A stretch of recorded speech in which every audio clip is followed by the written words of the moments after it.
자, 여러분 7주차 두 번째 시간이죠. 두 번째 시간에는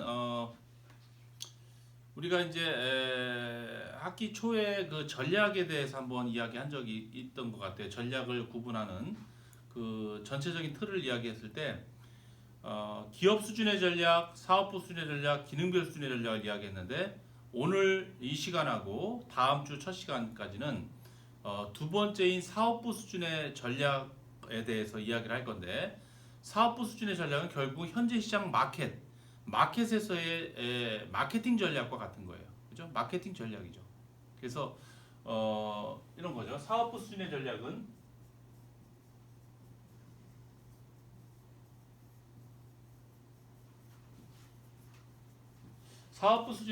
결국은 현재 시장에서 내 제품을 갖고 내 경쟁자와 마켓에서 경쟁하는 그러한 경쟁 전략이에요, 여러분.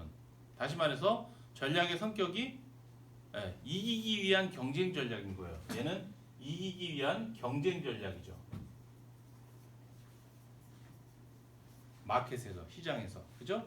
그러니까 이기기 위한 전략이다 보니까 크게 어떻게 나눠진다고 그랬죠? 첫 번째는 비용 우위 전략. 보통 비용 우위 전략이라고도 하고 원가 우위 전략이라고도 해요. 원가 우위. 원가에서 비용 구조에서 우위를 점하기 위한 전략. 그 다음에 차별화 우위 전략. 이렇게 두 가지로 귀결된다고 했죠. 그래서 오늘 이 시간에는 비용 우위 전략에 대해서 이야기를 하고 다음 주에는 이 차별화 우위 전략에 대해서 간략하게 알아볼 수 있도록 그렇게 하겠습니다. 그래서 일단 비용에서 우위를 점한다는 것은 그렇죠? 다른 경쟁사의 제품, 동일한 계열의 다른 경쟁사의 제품보다 우리 제품이 동일한 품질 수준을 유지하면서 더 쌀 수 있게 하는 거죠. 더 저렴하게 할 수 있는 그 근원은 어디에서 찾을 수 있을까요, 여러분? 그러니까 원가를 그러니까 원재료를 조달해 오는 능력이 다른 기업보다 우수해서 원가를 절감할 수도 있고요, 그죠? 또는 생산 관리 과정에서 굉장히 불량률을 줄이고 효율적인 생산 시스템을 갖춰서 타 기업보다 원가를 줄일 수도 있고, 그렇죠? 또 어떤 경우가 있을 수 있을까요, 여러분? 유통 채널이 물류 채널이 다른 기업이 사용하는 것보다 우리가 훨씬 더 유용하기 때문에 비용을 세이브할 수도 있고 여러 가지 비용 절감의 요소들이 있을 겁니다. 그리고 또 이런 경우도 있죠. 이 제품은 처음에 내가 생산했을 때보다 지금 한 10만 개 이상 생산하다 보니까 거기에서의 노하우가 관리 개선이 지속적으로 이루어진 게 축적되어서 그죠? 생산성이 높아져서 단위당 단가가 낮아졌다. 이렇게도 볼 수 있는 것이죠. 그래서 원가 우위에 있어서 그러한 부분으로서 가장 많이 이제 이야기되는 것이 이제 익스피리언스 이펙트라는 게 있어요. 경험 효과라고 하는데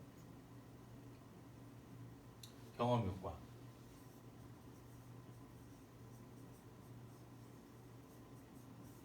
경험 효과. 익스피리언스 이펙트.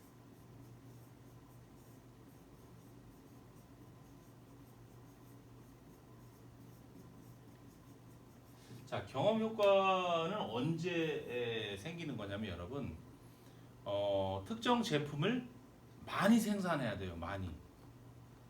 그러니까 이렇게 되는 거죠. A하고 B 기업이 두 개 기업이 있다고 합시다. 두 개 다 동일한 제품을 생산하는데 이 기업은 창립한 지가 한 10년 됐어요, 여러분. 기업이. 이 업종에서. 이 기업은 불과 5년밖에 안 됐어. 그런데 A 기업은 창립해서 지금까지 기업의 역사는 오래됐는데 그 해당 제품의 생산량이 이 기업은 한 5만 개 정도 생산했다. 제품을. 근데 여기는 5년 됐지만 한 10만 개 정도 생산했다. 그러면 어떤 기업이 더 노하우를 갖고 있느냐? 그 중에서도 경험 효과에 의해서 비용 우위, 그러니까 생산비를 절감할 수 있는 원가를 좀 절감할 수 있는 구조를 어떤 기업이 가져갈 수 있느냐라고 얘기하면 이쪽에 해당하는 거예요, 여러분. 그러니까 기업이 얼마나 오랫동안 경영되어졌느냐가 중요한 게 아니라 경험 효과에 의해서 원가 우위를 점할 수 있는 효과를 가져오는 그런 기업은 생산량이 많은 기업이에요, 여러분. 생산량. 쉽게 설명하면 이런 거죠. 여러분도 처음에 해보는 일은 어때요? 손에 잘 익지가 않죠. 그럼 뭐 조금 속도도 느리고 시행착오도 하고 이렇게 하다가 그 일을 지속적으로 반복적으로 하게 되면 어떻게 돼요, 여러분? 실수도 줄어들고, 그죠? 반복적으로 하는 과정 속에서 노하우도 생기고 좀 더 효과적으로 할 수 있는 관리 개선도 일어나고 그렇게 되죠. 그래서 생산량이 많아질수록 기업도 그런 효과를 가져오게 돼요. 근데 단순히 기계적으로 생산만 많이 한다고 해서 그런 어떤 경험 효과, 익스피리언스 이펙트가 생기는 건 아니에요. 이 생산 과정 속에서 지속적으로 관리 개선을 하고 그다음에 보완 노력들이 점철되어야지만이 이러한 익스피리언스 이펙트를 가져올 수가 있는 거죠. 그래서 이런 경험 효과는 결국 이렇게 되는 거죠, 여러분. 그래프상에 보면은 그죠? 단가, 생산 단가하고 저 원가죠, 원가. 그다음에 생산량, 생산량의 함수로 볼 수 있는 거죠. 그래서 처음에는 어떨까요, 여러분? 예를 들어서 처음 만든 제품, 시제품, 처음으로 시장에 런칭하는 제품이 런칭할 때는 한 10,000원 정도라고 쳐봅시다, 여러분. 10,000원, 10,000원. 어떤 제품인지 모르는데 가격이 여기에 형성될 수밖에 없는 구조인데, 원가 구조가. 생산량이 많아지면 많아질수록 어떻게 될까요, 여러분? 지금 이렇게 익스피리언스 이펙트가 생산 활동이 거듭될수록 관리 개선의 노력과 노하우가 축적되고 시행착오를 개선하고 이런 노력들이 점철되어서 좀 더 많은 생산성을 가져올다고 가정하면 처음에 단가보다 아마 이렇게 떨어질 거예요. 지속적으로 생산량이 많아질수록 제품의 단가가 생산성이 좋아지면서 하락한다고 봐야 되겠죠. 그렇죠?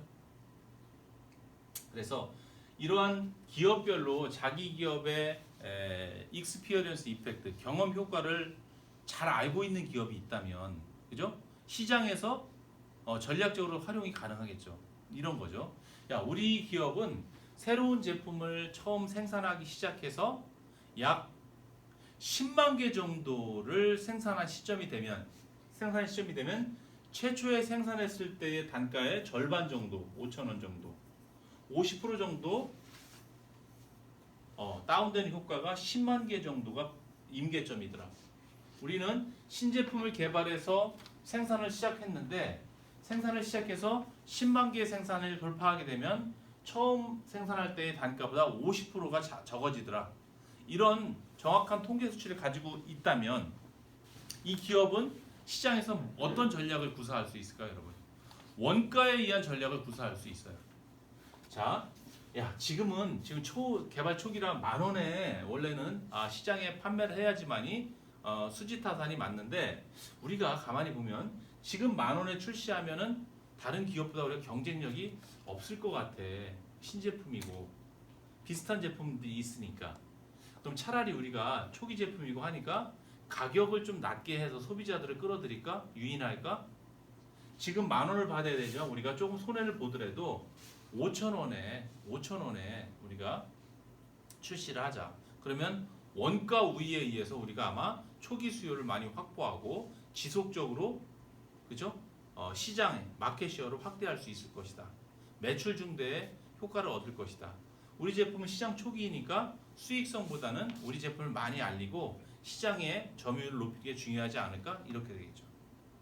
그래서 이렇게 예상할 수 있는 경험 효과에 대한 지식이 있다면 초기 수요를 잡기 위해서 저가격 전략을 과감하게 구사할 수가 있게 되죠. 우리 10만 개 정도 돌파하는데 가급적이면 1년 반 안에 할 수 있지 않을까? 이 전략으로. 이 시점 넘어가면 이때부터는 더 낮아지니까 이때 약간 마이너스 된 걸 이쪽에 보완하도록 하자. 이미 이쪽까지 진행됐을 때는 우리가 10만 개를 판매했기 때문에 이미 시장에서 우리 제품에 대한 소비자들의 재구매 수요도 많고 우리 제품에 대한 브랜드 인지도도 높아졌고 품질에 대한 경험치도 있을 테니까 이때부터는 우리가 훨씬 더 많은 수익을 얻을 수 있지 않을까 이렇게 할 수 있는 거죠.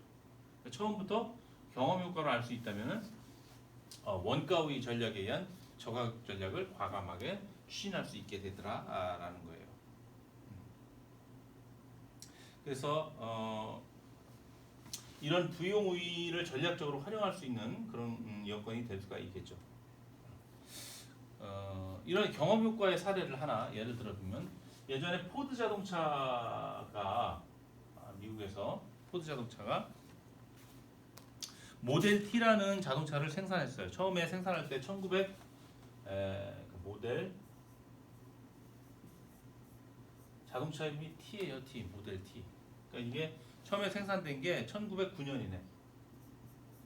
1909년에 가격이 850불.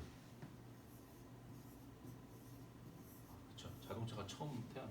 1909년이면 우리나라는 어떤 시대죠, 여러분? 그죠? 3.1운동이 1919년도에 일어났는데 그거보다 10년 전에 미국의 모델 포드사에서 자동차를 만드는 거죠.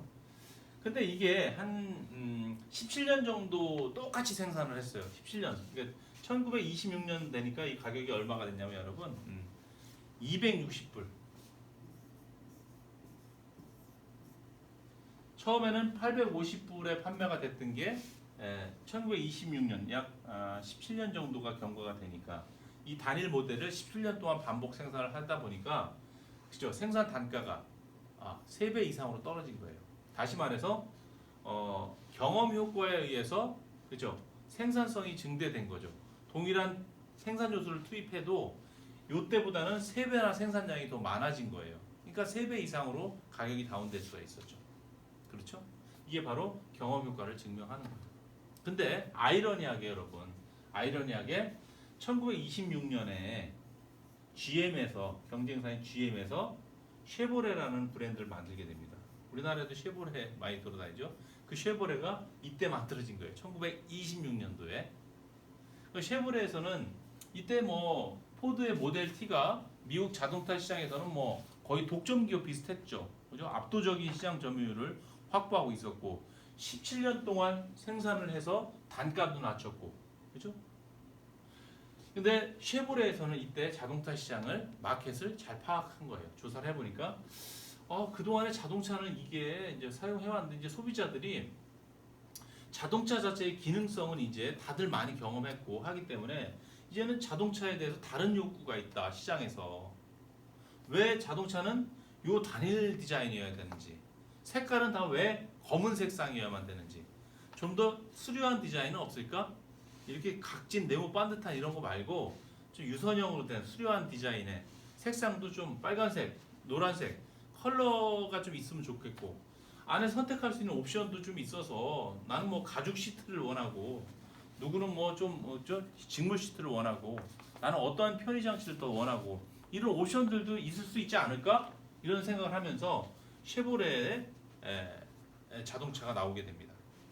그래서 썬더버드라는 자동차가 나오는데 그러면서 포드는 1926년을 계기로 다시 말해서 비용 우위에 의한 전략이 가장 경험적인 효과가 가장 최정상에 달아서 원가가 3배 이상으로 줄어드는 그 시점을 GM의 차별화 전략에 의해서 여기서 시장 점유율을 GM에게 내주게 됩니다. 이때 포드가 갖고 있던 시장 점유율이 GM에게로 넘어갔고 그때 이후로 현재까지 GM을 포드가 넘어서지 못하고 있는 거죠. 자, 포드에서 취했던 거는 비용 우위에 의한 전략이었고 여기는 차별화 우위에 의한 전략이었죠. 근데 더욱 아이러니한 거는 단기적으로는 포드의 비용 우위를 쉐보레의 차별화 우위 전략이 압도해서 시장을 바꾼 것으로 보였는데 좀 지나니까 다음 시간에 더 얘기하겠지만 쉐보레의 차별화 우위 전략도 실패하게 됩니다. 그 이유에 대해서는 다음 시간에 차별화 우위 전략 설명하면서 이야기하도록 하고요. 어쨌든 비용 우위 전략은 현재 시장에서 경쟁자보다 더 낮은 가격으로 자신의 가치인 제품을 시장의 소비자에게 전달할 수 있는 그런 기업의 역량이고 그러한 것을 추구하는 전략이다라고 볼 수 있어요. 또 비용 우위 전략에서 궁극적으로 기업이 추구하는 바는 뭐냐면 여러분 매출액의 증대 또는 시장 점유율의 확대, 자기 제품에 대한 소비자의 인지도의 확대 귀결된다라고 볼 수 있어요. 그래요. 오늘 수업은 여기까지 합시다. 수고 많았습니다.